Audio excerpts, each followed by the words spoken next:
it would be nice for me to ask if this is the real Mazi Nnamdi Kanu or the cloned one. I can pull my ear for you. You can see I'm trying to exert as much pressure as I can. The clown in Asorok has 2 ears. I only have 1. You can see my glasses. I can take it off. You can see there is no other appendage anywhere behind this one. It's only one. I can pull my nose for you. You know it is me. In fact, I can even bring, if you'll pardon me, I have here with me the mask that everybody has to wear these days. You can see that my ear is not bent, is it? You can see that it's normal, it's not bent. But the clown in Asorok, when he's wearing his own mask, you see that his ear will be bent like that. Mine is not bent. So it is the real me. And of course, I have this mark here and it's unmistakable. Yes, I just wanted to establish that you are alive because I read somewhere that you were dead. And so I wanted to be sure I'm not making history by talking to a dead man in heaven. Not at all. I'm here live with you on this program. Dele. Fantastic. So could you tell me some of the books that you read that might have influenced you? I don't want to say radicalized you. I would say influenced you. Growing up was, as with most of my peers, is Chinua Achebe's Things Fall Apart. That is number 1. Because it reminded us of who we are, where we are coming from, and where we should be heading to. So that very book was pivotal in shaping my understanding of my people and what needs to be done to rectify the damage that colonialism had done to our people. The second one, I would say, is Alex Haley's Roots. Again, in that very book, it reminded me or reinforced the need for the Republican zeal that burns in each and every Biafran, that we see ourselves as equal before any other race around the world, and our belief, cardinal belief, that all men are created equal before God. Given the heroic sacrifice those people made at Savannah in Georgia, in America, many, many centuries back. I also read Leon Uris's Exodus. It is about the Jewish Holocaust and the reestablishment of the State of Israel. Again, a very decent pointer towards where Biafra should be heading to. Those 3 books, Things Fall Apart, Alex Haley's Roots, and Leon Uris's Exodus. They're my 3 favorite books here. I've read a lot about your religious beliefs, but could you tell us about your faith? I worship the one true God in heaven that incidentally every religion on this earth believes, or should I say, worship as well. I believe I am a follower of Yeshua, Jesus Christ. I believe I worship where Jesus worshipped. I worship the same God that Jesus Christ worshipped. I praise the same God that Jesus Christ praised. And one of my favorite prayers actually was the prayer that Jesus prayed when he was asked to teach the disciples how to pray. And he said, "Our Father who art in heaven," which goes to confirm the supremacy of Almighty God in heaven, bar none, the name above all names. And it is exactly the religion of my forefathers. My ancestors worshipped God and God alone. We answer Wachuku. From the names we give our children, we glorify God. And if you go to my village right now, all you hear about Ikechuku or the Nakachuku, everything is about God. So I don't need to be tutored or to be told by anybody who God is, because God is ever present in our lives, and that is the God that I worship. Sometimes people tend to mistake it because the only modern interpretation of that very religion is Judaism. The only modern interpretation of this ancient religion is modern day Judaism. So that is why I tend to gravitate towards Judaism. But as I said, I am a follower of the teachings of Jesus Christ. But I practice Judaism in the main. I was privileged to meet the late Chief Chukwuemeka Odumego Ojukwu, in his lifetime. In fact, Ovation had exclusive access to his wedding, to his wife, Lady Bianca. What was your relationship with him? Did you ever meet him? And did you draw inspiration whatsoever from him? Yes, he is our eternal leader. And that was the title that I gave to him in recognition of the very stellar work that he did, trying to save a people that didn't want to be saved. And also, I had come in contact with him in London.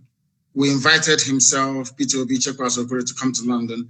That was in the year 2002, if I'm not mistaken. And I consider it an honor that where he stayed, the hotel he stayed in London, I paid for it. So I had sat with him on a few occasions and benefited from his immense counsel. The reason why we want to honor him by restoring Biafra. And only then will the whole world know in how much esteem we actually hold him. To us, he's an icon. To us, he's our Moses. To us, he is the forebearer. To us, he is everything. And Ojukwu to us, it means a whole lot more than people can ever imagine. And the few times that I sat with him and he spoke, he said a lot of things. In fact, the role that the British played during the war, he was the one that made me to actually realize what they did and the need for us to be very careful. The journalists that were interviewing him, especially from BBC, in their typewriters were, should I say, listening devices that were transmitting everything Ojukwu was saying all the way back to London. And that made it possible for them to sabotage that very effort, or should I say, to undermine it, especially what transpired at Aburi, that we now have the tapes and records of. So I sat with him and I discussed with him, and it was very, very informative, very, very fruitful. And I learned a lot from him, something that will continue to guide me as we proceed on this very important and critical journey towards the restoration of Biafra. Fantastic. Now we'll get to the area of my bazookas. Now it's time to fire a few bazookas at you. You've been seen by many as waging a war against your country, Nigeria, by seeking a Biafran nation. What led to your decision? First of all, Nigeria is not my country. I was born a Biafran. My birth certificate reads Biafra, and no one has ever changed that. The fact that I was at some point or the other in possession of a Nigerian passport does not actually confer upon me their citizenship. I saw the Nigerian passport as a mere travel document because my birth certificate issued at the time of my birth reads Biafra. Nobody of a sane mind will condone or accept what is happening in Nigeria. I believe that genuine attempts have been made in the past to try to remedy the wreck that Nigeria is today, but there was a palpable unwillingness on the part of the powers that be to do something about it. I detest suffering and pain. I hate to see people suffer. I hate to see people in pain. The only thing that propels me, the only thing that drives me towards this very agitation is not born out of hatred for anybody, but a desire to test freedom in our time. Nigeria was not constructed by a Yoruba man. If it were, I would have perhaps accepted. Nigeria was not created by a Fulani man. If that was the case, who knows, I may accept. Nigeria was not created by a Hausa man either. It wasn't created by a Nupe man. It wasn't created by a Gwari man, never created by a Jukun man. Nigeria was not created by an Ijaw man, not created by an Ibibio man. Nigeria was created by a white man and named by a white woman. The name Nigeria means awful, bad, evil. It means nigger, which is a swear word, is a slur in America. If a white person calls a black person nigger, they might end up in jail. Then why should I answer a name that is abhorrent before God and before man? Nobody came from all these ethnic groups They never got together to say, as from today on, it should be Nigeria. A white man determined. I cannot go to England and say to English people, I want to rename Liverpool. I want to give it another name. I'm sure they'll think I'm mentally, unstable and put me in jail. Now the problem is this. Why should Africans accept the name Nigeria? It doesn't mean anything in Yoruba language, doesn't mean anything in Hausa language, doesn't mean anything in Igbo language. Yet we are African. So I see it as a relic, or should I say a vestige of racism. I see Nigeria as an abomination, not just before God, but before man as well. Those with common sense. That is the reason why I like Thomas Sankara. Thomas Sankara changed the name from Upper Volta that had no meaning to Burkina Faso. Now, I wonder why educated, very savvy, and enlightened Nigerians cannot see it. You have half of Yoruba land in Benin Republic. Some are in Togo. For over 20 years, I have been a very vocal advocate. And we also encompass the Yorubas in the Benin Republic and those in Togo because they are Yoruba. Wouldn't that be very wonderful? Why should the white people come from Europe and decide that some Yorubas should be Togolese, some should be from the Benin Republic, and some should be from Nigeria? You're a Yoruba man. What do you have in common with a Kanuri man? Absolutely nothing. But I can tell you, you have something in common with a Yoruba man in Togo. You have something in common with a Yoruba man in Benin Republic. Why should you see a Kanuri man as your fellow citizen in Nigeria and not a Yoruba man who lives just a stone throw from Badagry? So these are the anomalies that Africans need to sit down to address. That is why we have arrested development. That is why nothing seems to be working. Because the convergence of these diverse value systems from the core Arewa North, from the West and from the East is making it impossible for Nigeria to function as a viable state. And that is a recognition that we must at this very point in time be able to address as educated people. Not that I hate Nigeria. I hate the name. I despise it with a passion. If you allow me, I wouldn't exist tomorrow morning. Anybody who answers or addresses him or herself as a Nigerian is a product of neocolonialism, not something that I am prepared to accept, because Nigeria never existed until Flora Shaw gave her that name, Nigeria. Before that, you had Oduduwa, before that, you had Biafra, before that, you had Crown Brono Empire, and all these wonderful and weird civilizations. Now, a white man cannot come from Europe and then create an identity for me. Only God in heaven can do that. And I can give an identity to my dog. The only thing you can name are your children and your pets. They are not our fathers. They are Caucasians. We are Black Africans. They have no right being in Africa and giving us names. And that I will never, ever accept. Military and security experts have said it is impossible for any country to fight 2 civil wars without monumental repercussions. Have you considered this? And what lessons did you learn from the last Nigerian Civil War? The lessons that I will learn from the last war, if I can begin by addressing your last question, is that we should not have given up. Even though we were overawed as a result of a global conspiracy of unprecedented proportions. Biafra-Nigeria war was the Third World War, because in that war, if you leave Nigeria and Biafra alone, Biafra would defeat Nigeria anytime, any day. Pound for pound, Biafra would defeat Nigeria anytime, any day, and I make bold to say this. But Britain got involved. They imposed a no-fly zone over Biafra land.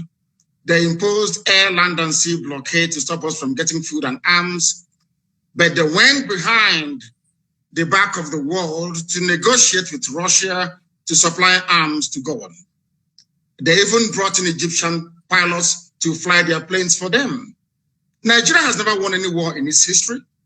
Ordinary Boko Haram, they are begging Niger, they are begging Chad, they are begging Cameroon to help them. They've never won any war. The only thing they specialize in doing is killing civilians, as they did at Lekki Tollgate. That's what they can do. Nigeria has never fought any war. An army is meant to go out to win territories for the country that it claims is coming from. The same way that Lugard led an expeditionary force to come to create Nigeria for the crown in Britain.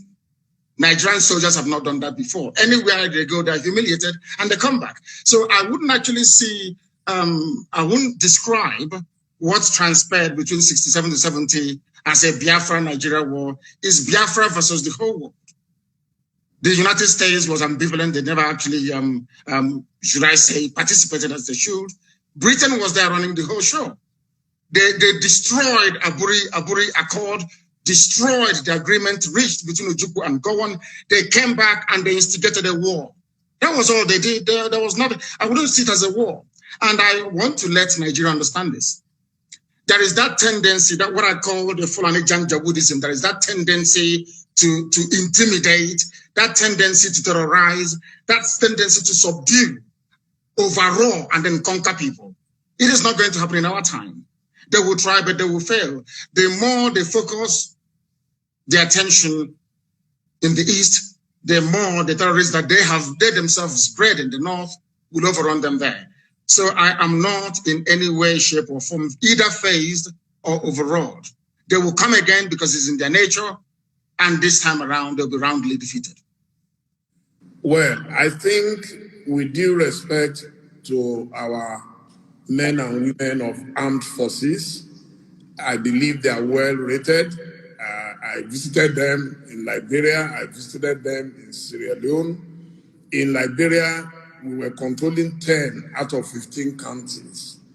In Sierra Leone, in fact, we actually lost one of our brigadiers, and the Sierra Leoneans are eternally grateful to us because, but for the support from Nigeria, both countries, I don't know what would have happened to them. In fact, at the time, Professor Adeniji was the head of UNANSIL in Sierra Leone. I think it would be unfair to describe us as military as weak. It is possible, yes, that they got support from somewhere else. Of course, there are allies. That's why you had NATO. In fact, it's one of the reasons a lot of people are angry with America under Trump, that he has virtually collapsed the relationship, military ties to other countries. So I'll leave it at that. But then I want to go to the next question. The Igbos are obviously marginalized in the political configuration of Nigeria, but they have done extremely well globally in business, in sciences, in commerce, and so on. Won't they risk a lot of these spectacular achievements if you decide to go the way you want to go? I should have thought that your question should be along the line of, had those people been in Nigeria, don't you think that Nigeria would be a better place? For instance, but it's never happened and will never happen for the following reasons: resentment, envy, and the need for the Fulani Janjaweed Caliphate to dumb down the standard of excellence so that everybody can become an Alimajiri. That's exactly what I have done. I am not shocked nor surprised that we are recording not just, Igbo people or Biafrans, but Yorubas are doing the same thing as well all over the place. It's there. What I then want to ask people is this: why is it that we cannot wake up one morning and hear that there is one Fulani mathematician in Florida doing very well, maybe working for NASA? Why is it that we have not woken up one morning to hear there is one Fulani man or woman voted in as a mayor or as a parliamentarian somewhere in Europe? It will never ever happen, because that is not their orientation. That is not how they were brought up to see society. The recognition of people's skills and talent is a prerequisite for the driving of any progressive society. That hasn't happened in Nigeria, because if you're not from the North, may God help you. Why is Nigeria suffering today? Nigeria is suffering because of successive regimes of mediocrity and sub-standardization, for the simple reason that people do things based on ethnicity. People want to protect their tribe. Even if they're performing very badly, they want their tribe to become preeminent. And in the process, those men and women who are skilled, who are well-read, who are well-learned, they get forgotten. And then, of course, they travel abroad and you can see their excellence come to the fore. And that's exactly what has been happening. What we are saying is that once we have Biafra, they will all come back home. And Biafra will quite rightly become the light of Africa and Black people all over the world.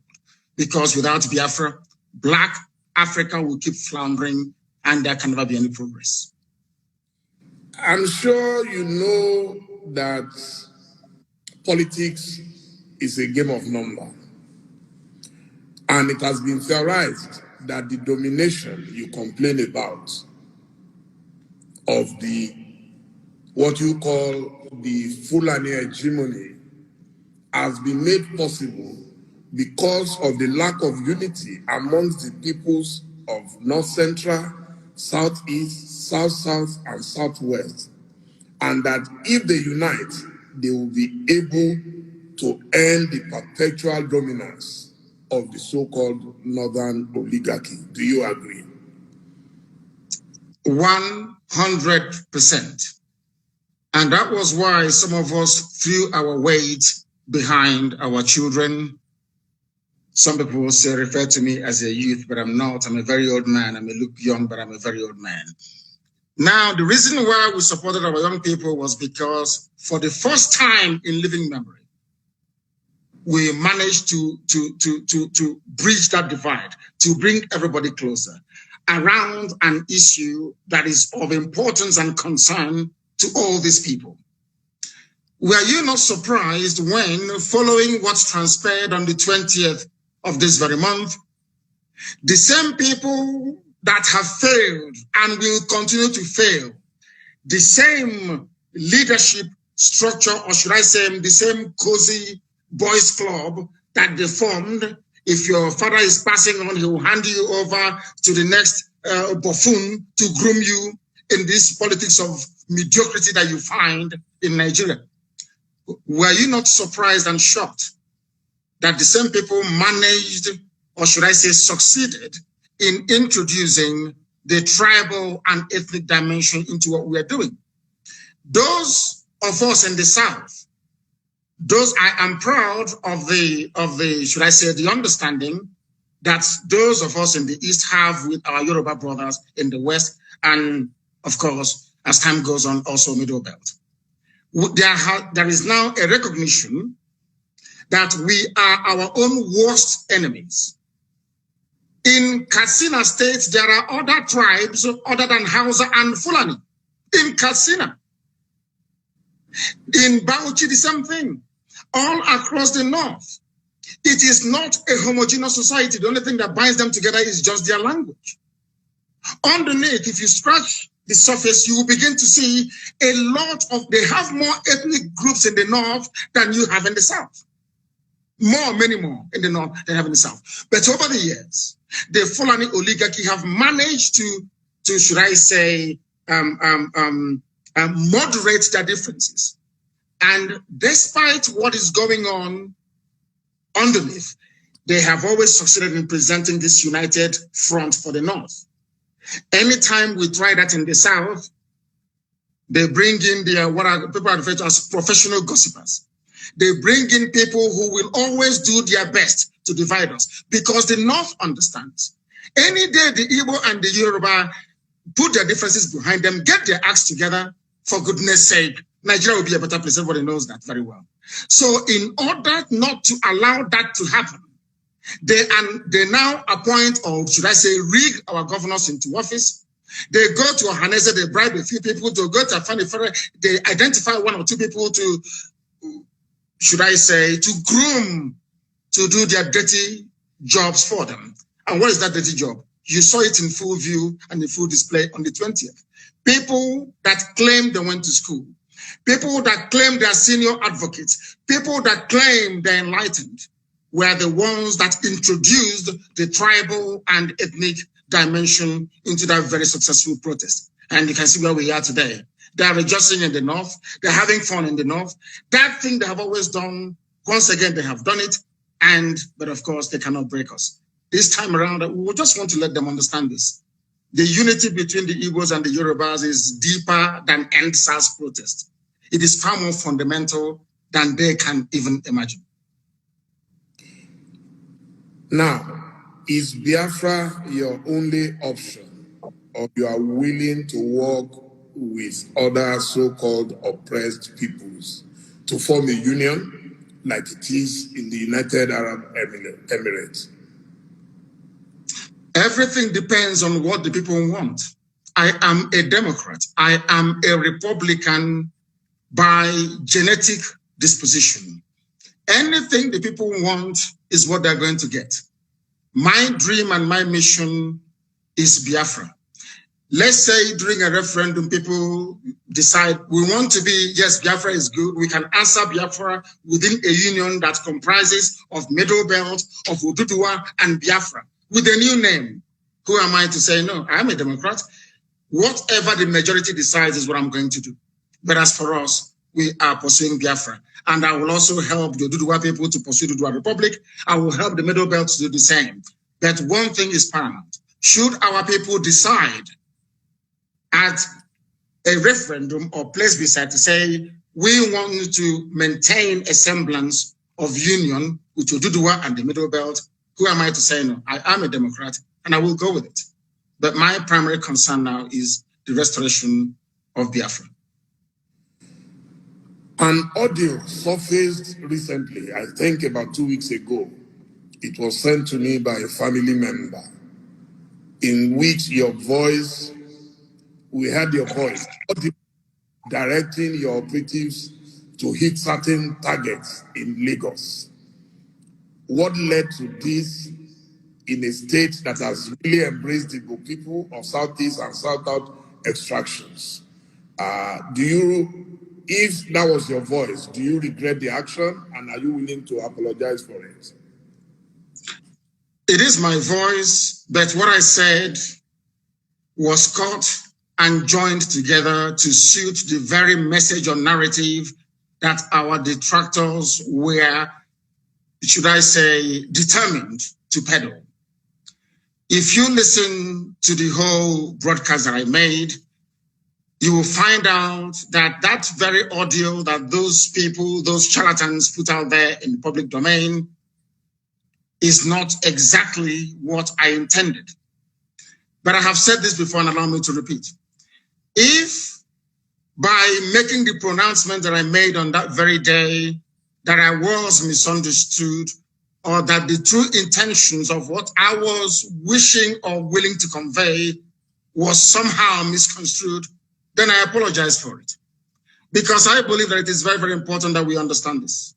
I wouldn't want to do anything, either knowingly or unknowingly, to inflame passions in the West. I wouldn't wish to do anything that will cause my Yoruba brothers and sisters alike to think, should I say, to become jittery about what our true intentions are. You made reference to your operatives. I was addressing Nigerian youths right across Nigeria, not just in Lagos. And given the heat of the moment, people were being massacred. I'm not sure that most of those commentators and apologists for Asorok have had their homes invaded before. When Fela speaks, you can hear the way that Fela speaks all the time about Nigeria Army and Nigeria Police. Why? Because Fela was a witness when his house was invaded, and the mother died as a result of it. There's something happened to me. As a result of Nigeria military invasion of my house, my father is dead, and my mother is dead as well. So when people like us with a first-hand experience of the brutality of a very primitive security architecture in a country as backward as Nigeria, you can then begin to appreciate where we're coming from. If I spoke out of turn, if people who listened to what I said misunderstood the true intentions behind the words that I uttered that night, then I do unreservedly apologize, because nobody can divide the Yorubas and the Igbos anymore. It's not going to happen. They will try, but they will not succeed. That I can assure them. What is of concern to us is that those responsible for the slaughter of those people are held responsible. The same way, I hasten to add, that those who are responsible for the murder that we ordered today going on in Obibo will be held accountable. They will and must be held accountable. I do apologize if I offended anyone, but no offense was intended in the first place. I gave an order to Nigerian youths right across the board to do what they did because the Nigerian state is evil. They believe in killing their own children. They believe in suppressing free speech. They believe in breaking up peaceful assembly with the use of force. That type of nonsense must come to an end. And they must be taught a lesson, and that was exactly what we did. Okay, let me confess that it was actually that audio that led me to looking for you. You see, I believe that journalists must help their nation to understand some certain people and personalities like yourself. And I want to say at this stage that I'm sending my special thanks to two people. One of them I can mention publicly, the other would not want me to mention him. And the first is Femi Fanikaude, my very dear friend and brother. I contacted him because I knew there is a special bond between the two of you. And he contacted someone else who contacted you. And I want to say thank you to both of them so they know themselves. What is the relationship between you and Femi that every time I see that you are in the same direction? He is very brave. He is urbane. He is polished and very erudite. He is a scholar and a conscientious one at that. You know, in Nigeria, you have scholars, people who just study for the sake of it, people who just read for the sake of it. He practicalizes what he understands to be humanity. And that is why I love him, I respect him, and I call him a brother. He epitomizes what any intellectual should aspire to be. You intellectualize that is very true or very good, and then you must have a human side to yourself. He is de-tribalized, as you well know, and I'm sure that in time to come, he will have a very great role to play, if not in Ududuwa, but also in Biafra. If Biafra were to come tomorrow, I will take him.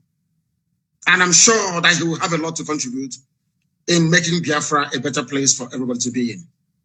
So I have not only love for him, but also have regard for him.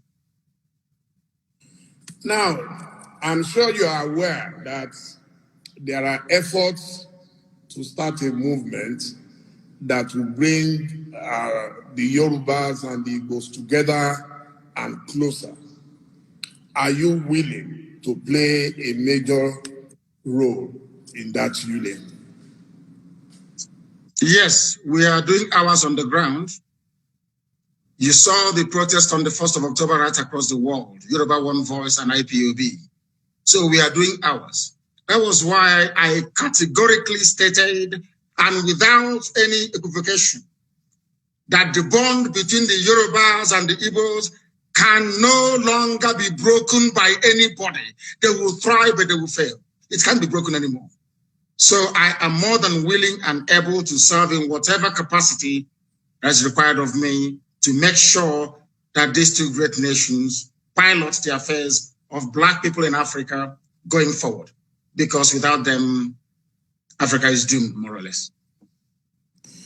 Now, I will plead with you to take the next question very softly, because as a Christian, I believe my faith teaches me to render unto Caesar the things that are Caesar's. So which means I respect constituted authority. My question is about your best friend, our president and commander. Now, You propounded this theory of a cloned man, and that our current president is a Sudanese man called Jibril.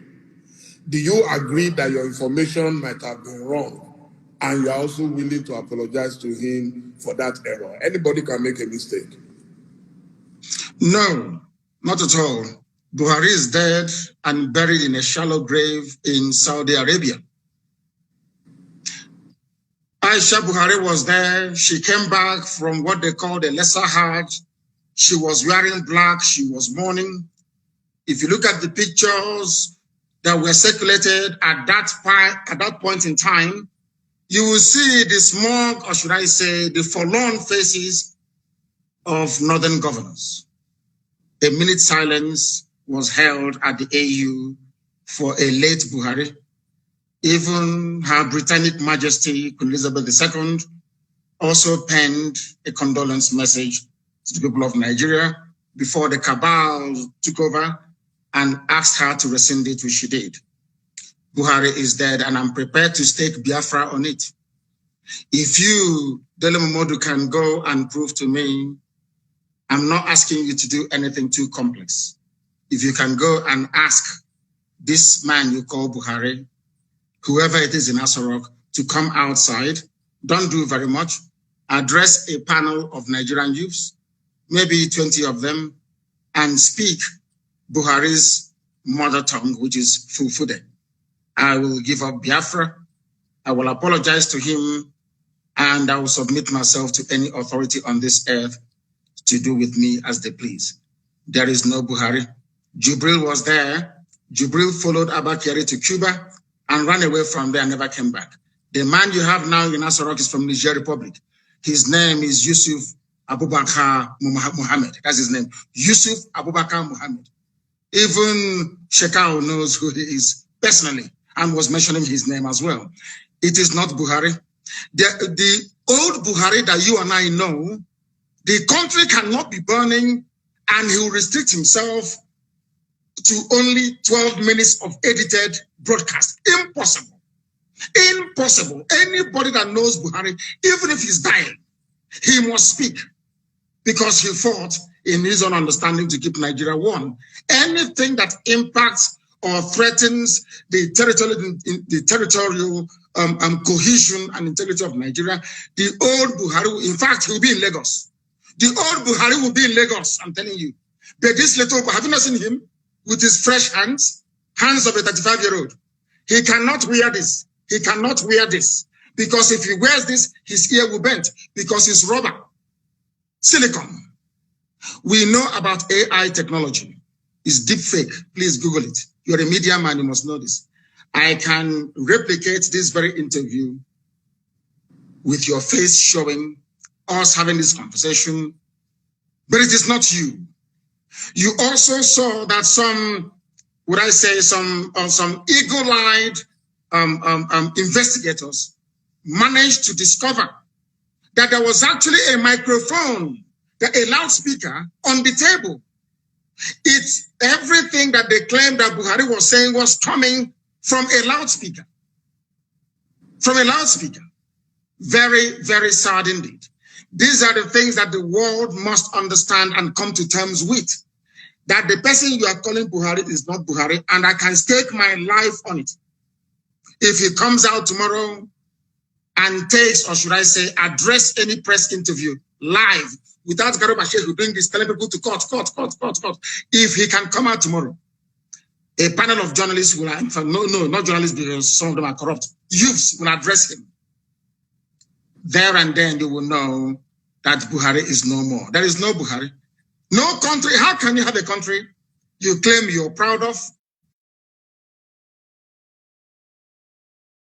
Recorded every 4 months. What sort of country is that? Every 4 months you issue a pre-recorded video to address 200 million people. What an insult. What an insult. In a time of crisis, there is COVID-19, people are agitating, they're very restive. The only thing you can do is 10 minutes video. Laughable and absolutely absurd. And no sensible person should be able to tolerate it. Buhari is dead, and I stake my life on it. Please don't stake your life on it, because I am very, very convinced that he is alive. I have been meeting Buhari since 2010. Okay, and the last time I met him was 2 years ago inside Aso Rock with a former president of Africa. I met him, we interacted, he cracked jokes with me, he even said, Dele, it seems you've added weight. I am telling you that I am not foolish not to know the person I've been seeing for 10 years. I've worked closely with him on his campaign, and yes, you could have your theory why you think, you see, my own theory is different. Because he was very sick, a lot of people thought that he would die, and God restored his life. And I think that is why you think he is dead. I am personally convinced that he's alive. I believe that a man like President Olusegun Obasanjo will not go and hold any meeting with a cloned president of Nigeria. If I can't vouch for any other person, I know that Obasanjo will never agree. He will talk. There is a saying where I come from, Dele. If you see something that is greater than your farm, you sell your barn where your harvest of yam is, where you store your yam, because that is the greatest thing that any Igbo man has in the olden days. If you see something that is greater than your farm, you sell your barn. And you could be a robber. They do not want to expose that the fact that Buhari is dead, because everybody depends on the oil and gas coming from Biafra land. Without oil and gas, Nigeria will be worse than a banana republic. There will be nothing happening there. Nigeria runs what is called a rentier economy. You sell oil and gas to import everything you need, including toothpick, including Indomie and pasta. So what is called the Doctrine of Stabilization. If you come out and you announce that Buhari is dead, there'll be pandemonium everywhere. In fact, the US government feels that if they allow a precipitous collapse of Nigeria, it may impact the wider region. That is what the Africa desk at the State Department has been doing for very many years. So if you expose the fact that Buhari is dead, it will cause pandemonium, and there will be regional destabilization, and you will have a whole load more of foreign terrorist groups to contend with. Now you have 7. Many more will come up.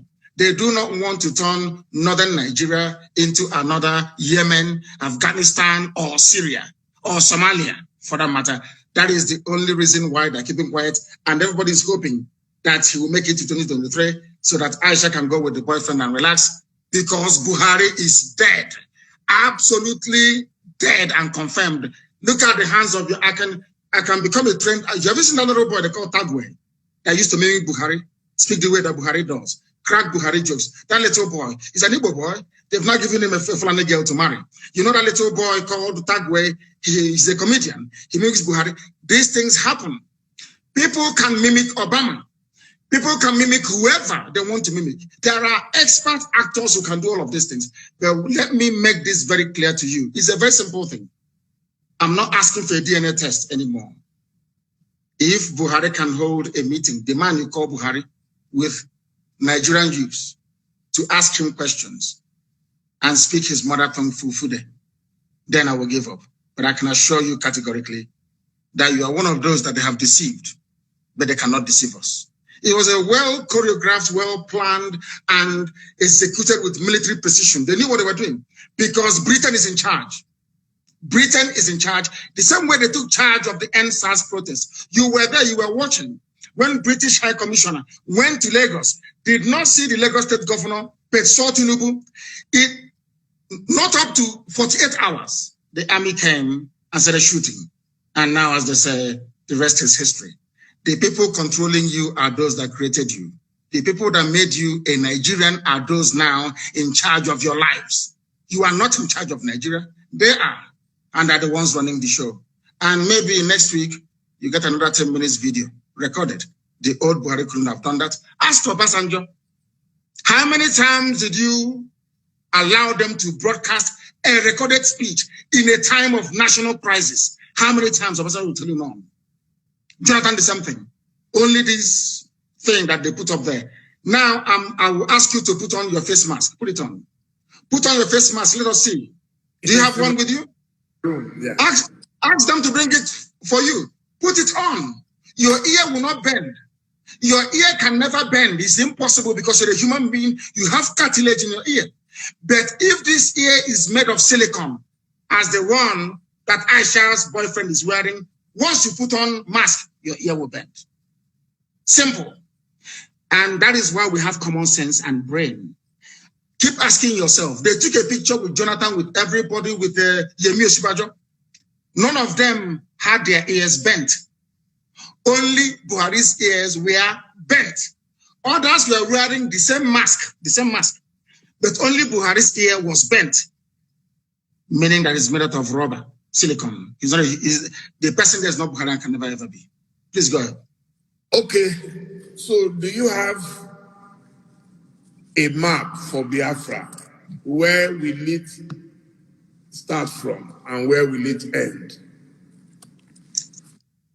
First of all, do you know that if I ask you now, Dele, how many states do you have Igbo people in Nigeria? How many states will you tell me?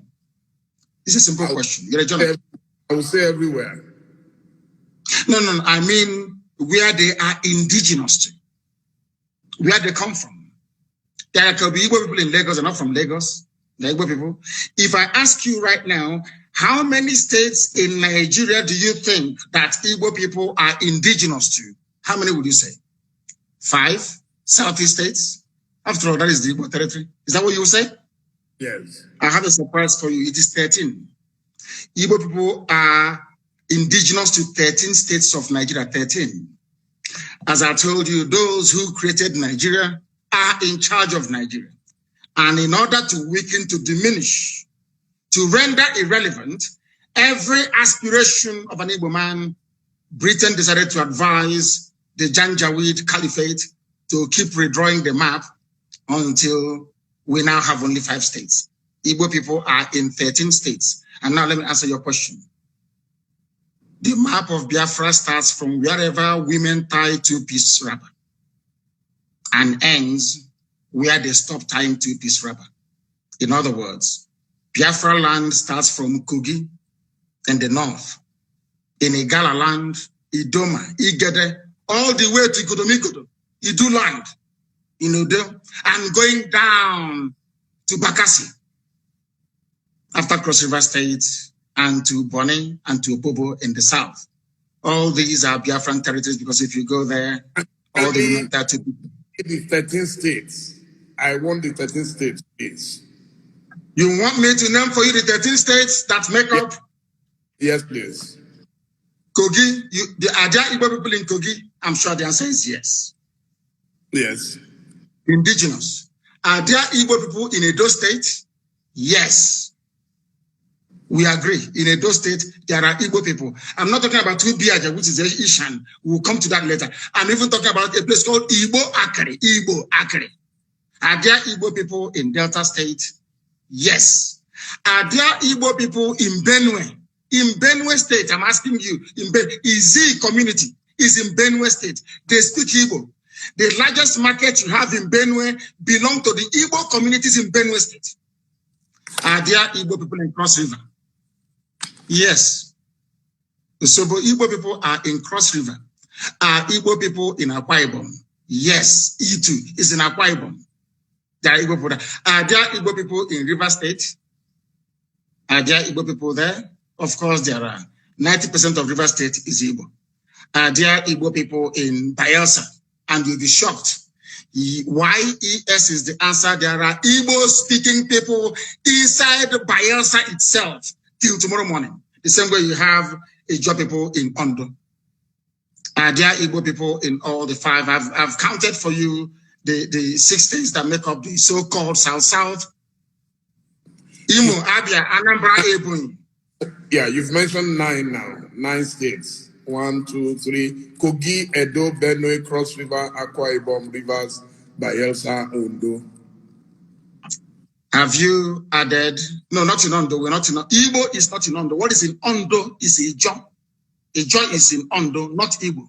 But okay. Ijo is Biafra, and we'll get to that later. And then you add the 5 southeastern states. You have Imo, you have Anambra, you have Enugu, you have Ebonyi, you have Abia.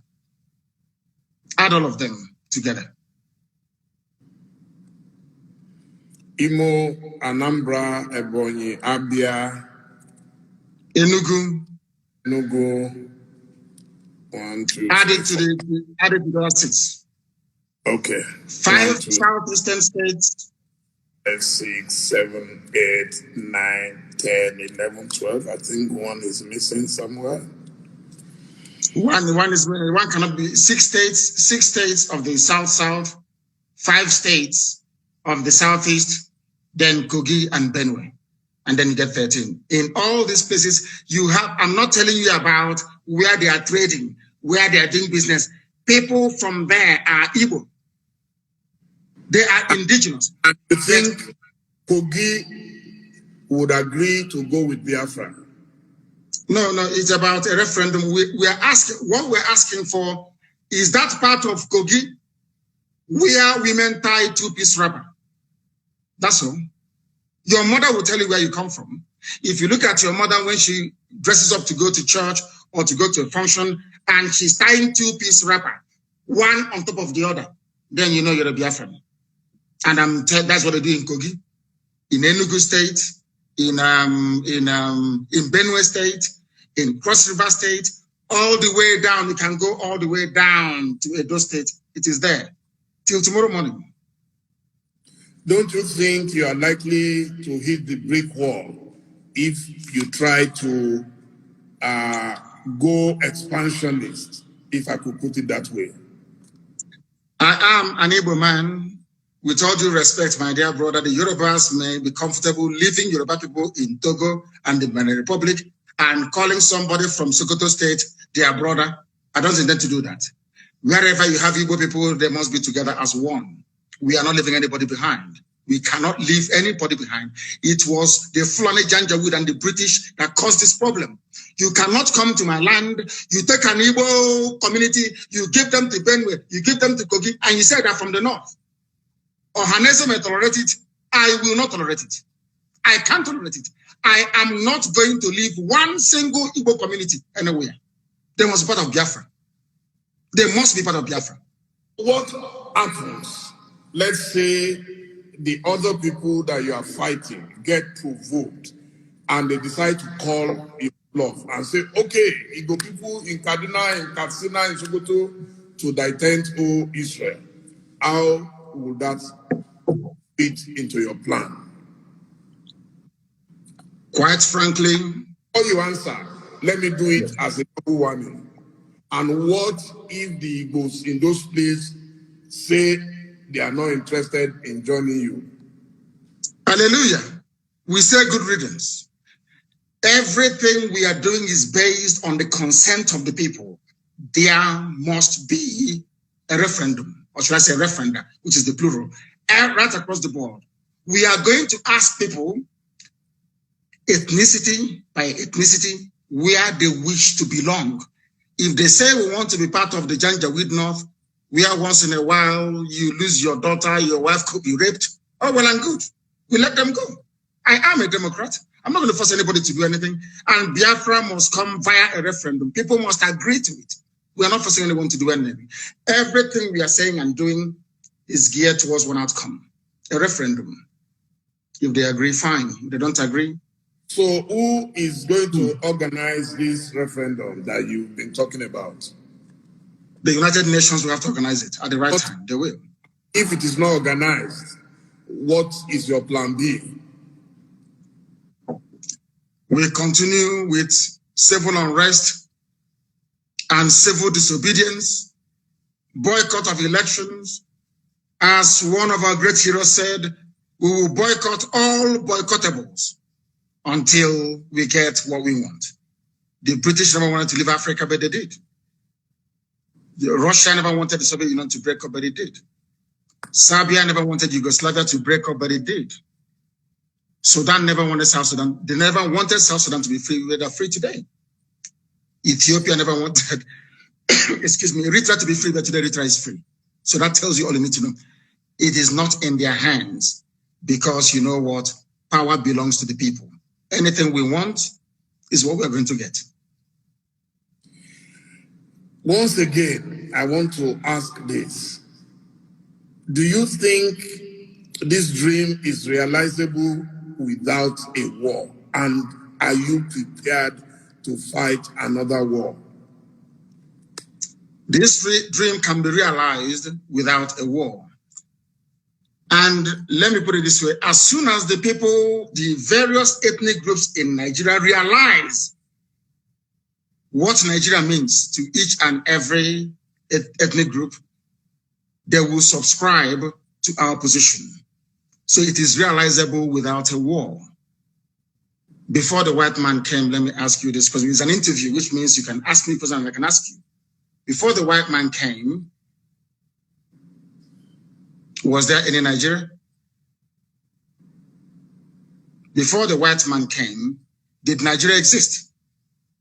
It's a simple question that I'm asking you. Dele, did Nigeria exist before? It didn't, no. It didn't exist. Then why are African people, black people dying over something that they did not create?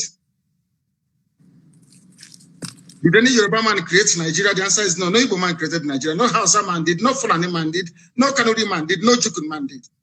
When you come to Nigeria, it's always a debate about it is our turn. It is our turn. It is our turn to rule. Now, there are over 250 main ethnic groups in Nigeria. If you keep rotating the presidency every 8 years to each and every ethnic group, times 8 by 250. How many years are you going to get? So some people will die many times over. They will reincarnate many times over. The presidency hasn't come to them. Nigeria is a joke and an absolute mess. It was not created by black people. Therefore, it cannot be sustained by black people. I want to see an Africa where a Yoruba nation, a Yoruba mega nation extends from Togo all the way to Edo State. That's what I want. Because that is authentic Africa. I don't know why Africans are so beholden to something that is alien to them. Are you a white man?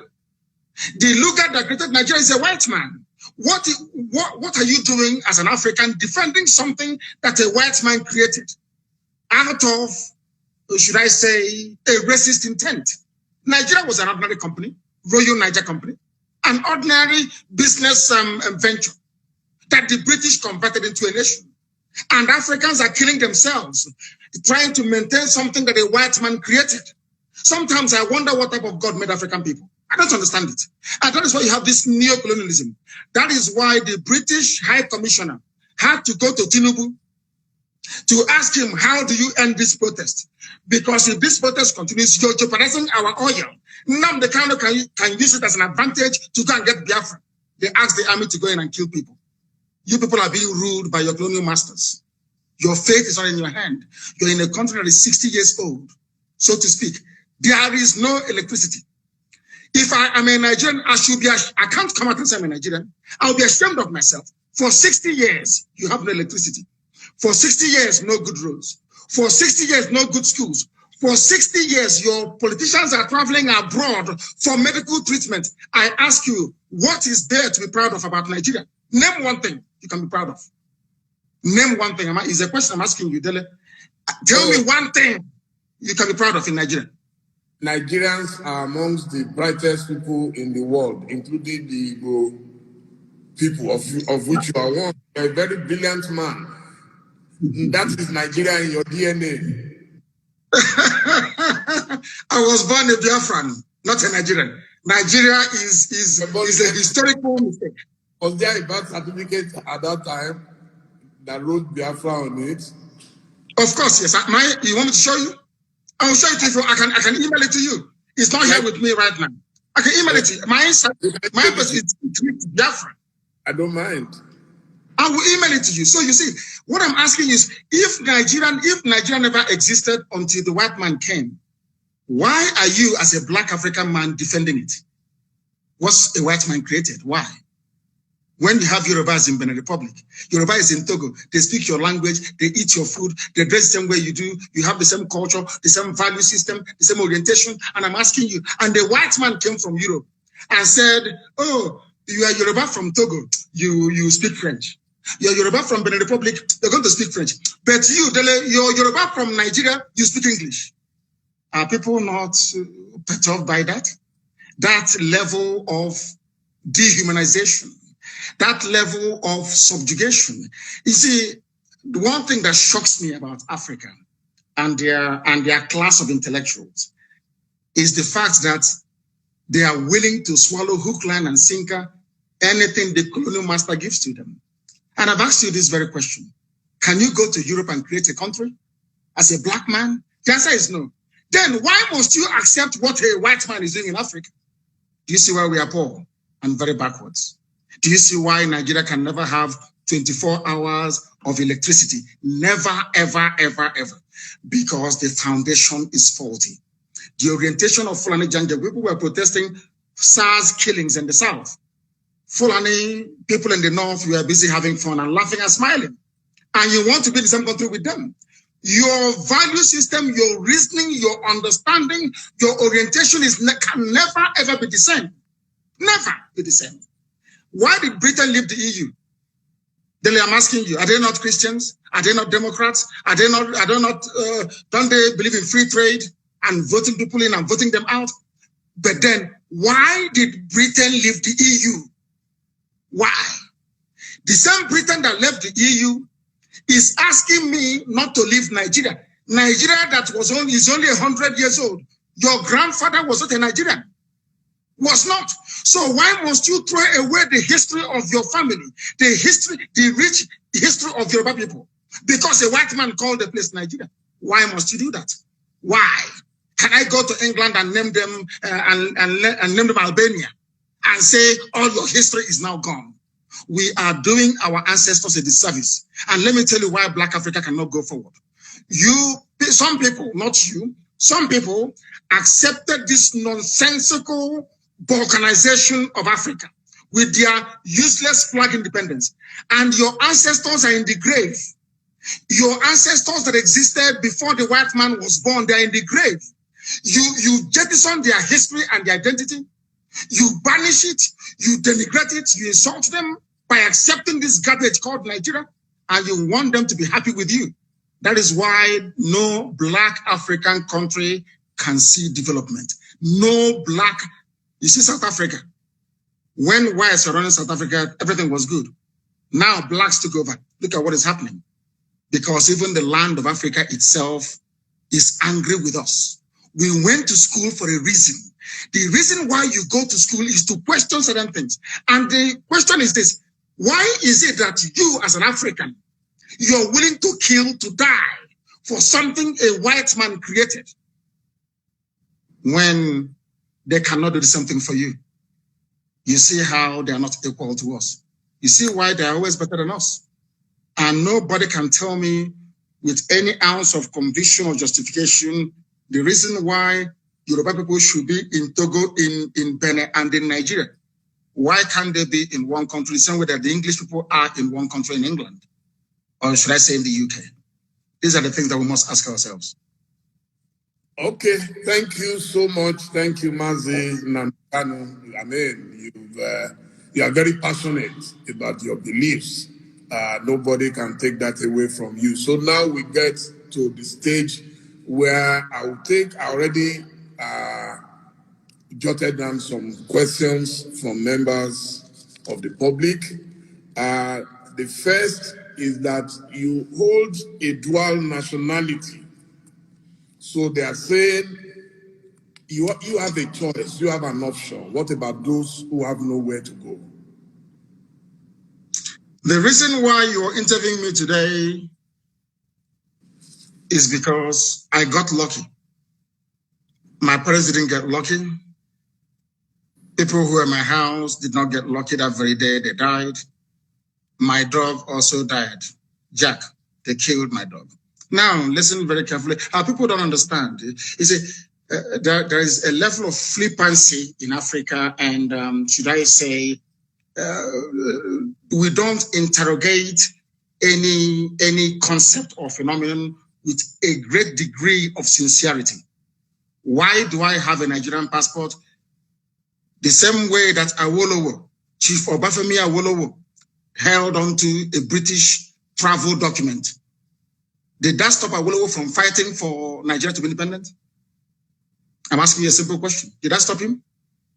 Awolowo went to Glasgow to study. A British document. Exactly. He traveled abroad. Awolowo traveled abroad to study. He read economics in Scotland, and he came back. Probably even on British scholarship. The fact that Awolowo was availed of free education in England and traveled to England by ship in those days with British papers, did it stop Chief Awolowo from fighting for independence of his people? And I must say, he was a lawyer. Thank you. Sorry, I do apologize. He was a lawyer as well, but he also read economics. Do you know he read economics as well? He also read, he's a lawyer.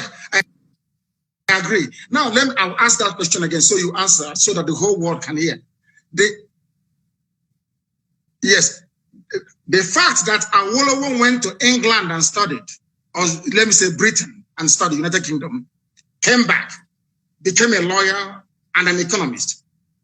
Did that stop Chief Awolowo from campaigning for independence from Britain?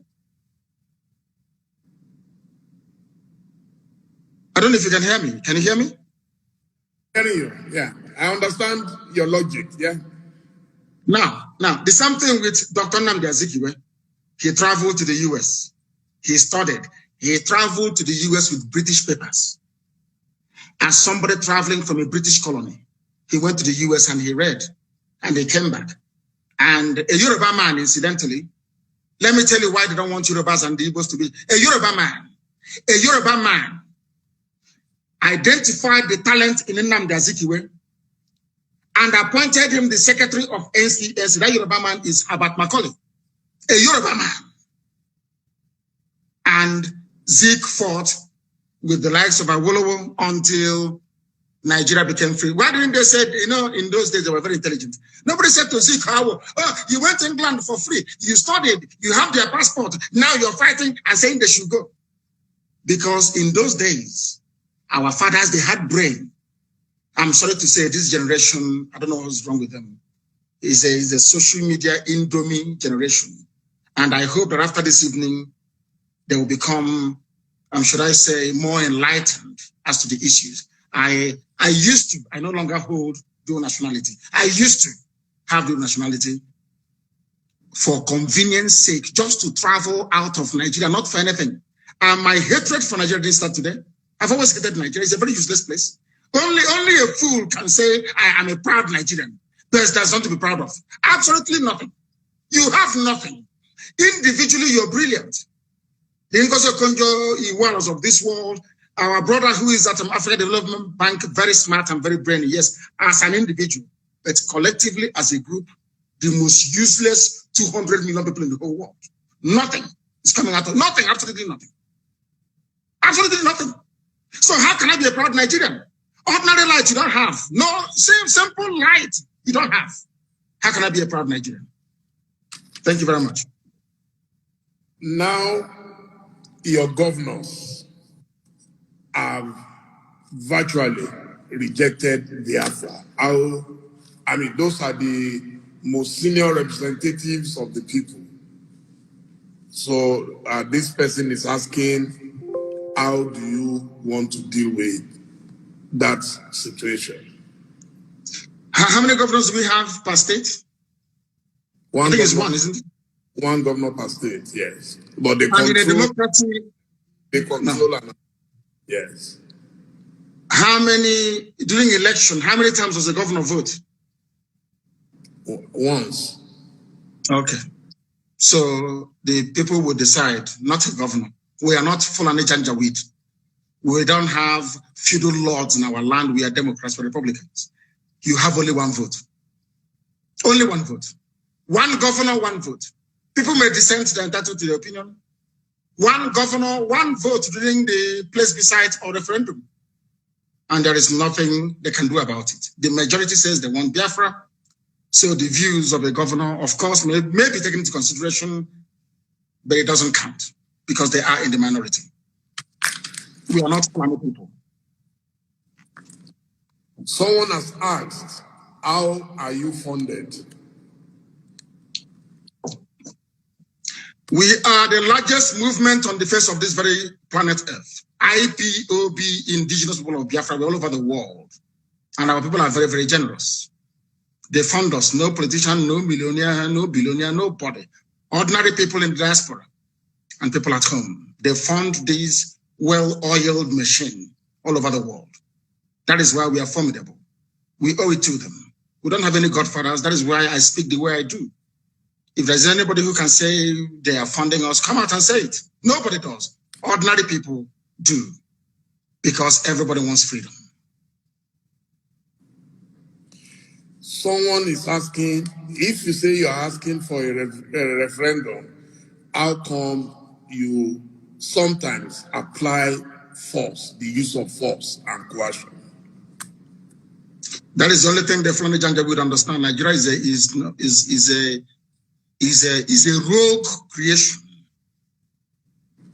Nigeria is where vandals and bandits abound in political office. Nigeria is not a civilized society and can never ever be. You saw the way they were behaving. You give rice to a governor to give to people, the governor will steal it and keep it. Palliative that he did not buy. The only language they understand is by breaking into those warehouses and taking what belongs to you. The criminals and the hoodlums here are the governors, not the people who are hungry. I don't know why in Africa we always want to turn the narrative upside down. So you're telling me that Fulani can come to my place and rape my mother, abduct my sister, and I'll be clapping and praying and doing hallelujah and doing prayer and fasting. Nnamdi Kanu is not like that. We hunt them down, we pursue them, we catch them, and we deal with them. As simple as that. If people can tolerate that type of rubbish, not now, we can't take it. Never, ever, ever. Never. You said you are a Democrat. Yes. Does democracy allow the use of brute force? Is Nigeria not a democracy? But they were in Lekki shooting people that their constitution says should not be shot. People praying and singing national anthem, we are shot. A constitutionally granted right. The state of Nigeria violated it. They are the ones that brought violence, not us. As they say, those of them that make peaceful revolution impossible, they make violent revolution impossible. They make it possible, rather. Those are the words of John F. Kennedy, not mine. An American Democrat who, and people talk about democracy all the time. The modern Britain you have today was forged in a revolution led by Oliver Cromwell that toppled the monarchy of King Charles I. Today, England is doing very well. France talks about democracy, but their democracy was forged in the heat of a revolution that toppled the reign, I think, of King Louis XIV or the 15th, I don't know, and Marie Antoinette. America, they hold you to account today if you're not democratic. America was forged in the battle of a revolution fought and led by George Washington. I don't know if we did all these things at all or not. I mean, I think Nigeria should employ me to write their curriculum for them so they can train sensible, reasonable people. People graduate from schools in Nigeria, they come out far more foolish than they actually went to school with. Someone has asked, are you not afraid for your life? And what happens? I am dead already. And at what happens if anything happens to you now? Do you have succession plans? I am dead already. I was pouring some water to apologize. I am dead already. The only thing that can bring me back to life is Biafra. This life is meaningless without freedom, not just freedom. As I said before, I traveled to England to study for a reason and for a purpose. You cannot tell me that in England, they have gas piped all the way from the Scottish gas fields. There is 24 hours a day electricity. There is gas. If you're homeless or if you're unemployed, the government can give you what is called housing benefit. You can pay your rent and live in a decent home. They also give you money to feed as well. If I cannot do those things for my people, then my life is meaningless. So as I am right now, I'm already dead. I'm only waiting for Biafra to revive me and to resuscitate me. And I feel and I do pray that most other Africans should feel the way that I do. Because Africa is a failure because we fail to address the core and the key issues affecting our lives. We intend to change that. And by the grace of God Almighty in heaven, we shall be successful. My life doesn't matter anymore. What matters is Biafra. Everything else is irrelevant. And the zoo government, they know it. Everything is irrelevant. The only thing that matters to me, God is my witness, is Biafra, nothing more. I'm not doing anything. I don't have a car. I have nothing. The only promise I said to God is, give me Biafra, that's all. I don't want anything else. What am I doing with money? What am I doing with cars? I don't need them. The Biafra I do need. Now, someone says, if you disagree so vehemently with the English people for what you believe they've done in Nigeria, how come you accept their protection? They are not protecting me. I'm sure if they have a chance to kill me, they will kill me. They're not protecting me. The only people that ever protected me was the sort of Israel. Nobody else has ever protected me. Only Israel did. So if they have a chance to kill me, they'll kill me. What protection is the person talking about? I said it before. Chief Obafemi Awolowo went to UK to study. Chief Obafemi Awolowo, because there's one good thing about the UK. If you study there, your eyes will open. You see how vocal and vociferous the protest in London was. Because we understand their game, we know the way they play it, and we feel sorry for our people that they cannot see what we have seen. But one day, who knows, their eyes may open. But as I keep saying, anything we do to ensure that freedom comes, not just to Biafra, to Duduwa, but to everybody, every ethnic group, I am all for it.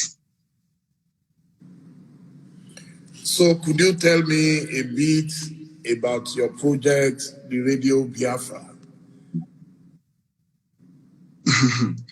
Radio Biafra of the Radio Freedom under Abacha. So I know a bit about pirate radios. So that's why I'm asking. It's not a pirate radio. It's not pirate. Radio Biafra is registered in England. It's not a pirate radio. It is actually registered. It's not a pirate radio. That was the argument they were making before. And when they asked the UK to shut down Radio Biafra, UK told them we can't. It's a legitimate business. You know, it's a legitimate concern in the UK, so we can't shut it down. So it's not pirate. And we build our own transmitters. I don't know if you know that. The FM that you listen to in Lagos, if you're in Lagos right now, if you hear my voice tomorrow morning or the voice of any of the presenters tonight, we built ourselves. And I believe in encouraging ingenuity. Everything we have, we built ourselves. Because, of course, God is with us. And our mission and cause is noble. That is the history of Radio Biafra, and we keep expanding. And I do hope that before this month runs out, which is just a few days away, that Radio Biafra will be in Katsina broadcasting in Daura. Radio Biafra will be in Daura broadcasting. And they will complain, but they can't do anything about it because we are far ahead of them. What are you doing in Daura when you said Buhari is not there? So what will you be doing in Daura? No, they challenged us. Their MDC challenged us. They said they're going to buy equipment worth, 700 million to disrupt what we are doing. So in response, I said, I will put a radio inside Daura and I'm going to do it. I will. There'll be FM in Daura very soon. So you cannot be jammed. Who can jam it? Who is the person who can jam it? This is the technology from Biafra and you cannot do anything about it. That is why the Catholic line is running helter-skelter to stop Biafra because they know that once Biafra comes, maybe an African country can now put a man on the moon. They don't want that because they know what we can do. And I'm saying it out in the open.